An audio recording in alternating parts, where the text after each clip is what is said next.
Introducing the African Diaspora News Channel app, your gateway to stories that's overlooked by the corporate mainstream media. And we serve as the voice to the Tubal Black community. Again, we got Dr. Candace Matthews. A lot of these documents, looking at. We are committed to informing and educating through the power of media. This country is supposed to be about the land of the free for all. It has not been free for Black people, and we are tired. With our platform, we're helping to end injustice by exposing it. Join us in standing for excellence in journalism and serving our community. Download the African Diaspora News app today. As you all know, the Black residents of Chicago is ringing the alarm about what's being done to them by that of their mayor, Brandon Johnson, and bringing in all the migrants and taking care of them via housing, food, education, healthcare, you name it. They're getting it all. And so you have residents like Miss Jessica Jackson and Mama Doris that show up to those meetings and give them the business. Now, on this particular day, it sounds like from what I understand, Mayor Brandon Johnson has implemented a rule that people have to wait downstairs before they go into the chambers, and there are no seating downstairs. They're just stairs, right? And so it sounds like Mama Doris and Miss Jackson went across the way to an empty room and got a chair so they can sit down while they wait to be taken upstairs to the chambers.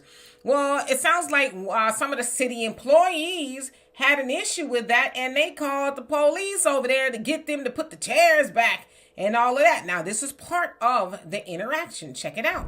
It's empty in there. Okay. All right. Okay. All right. Are we ready to go Look at upstairs? all this. Are we ready to go upstairs? Across the border. They don't bother white women like this.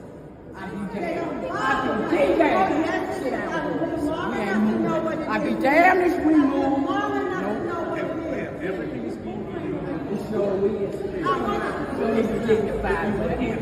No, we gonna sit right here.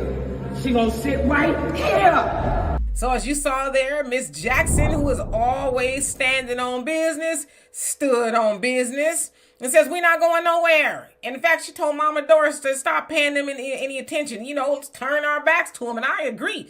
Because how you going to call the police to get us up out of these chairs? And as somebody made a good point, like they're seniors, right? And sometimes seniors need to sit down. Because I don't know how long they have to wait to go upstairs. But what's the problem that they have a chair? You got all of that for two elderly women.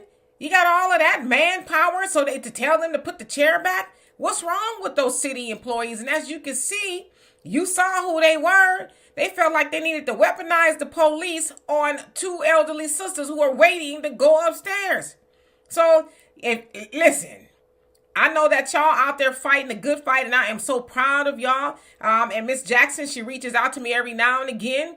And I'm not in Chicago, but I'm there with y'all in spirit, and I want to do any and everything I can, even if it's make a video to highlight what y'all going through, because all eyes are on y'all, believe it or not, there in Chicago, watching and seeing how Black Americans are going to handle what's going on now, and specifically when Brandon Johnson, if he so seeks another term in office, how y'all handle it. Something tells me y'all won't be voting for him, because we've seen y'all say we gonna flip Chicago red. But I wanted y'all to know what they are doing to them there, as they're going to be heard about the horrible things that are happening to the Black community there in Chicago. So y'all keep up the fight, and we got y'all back.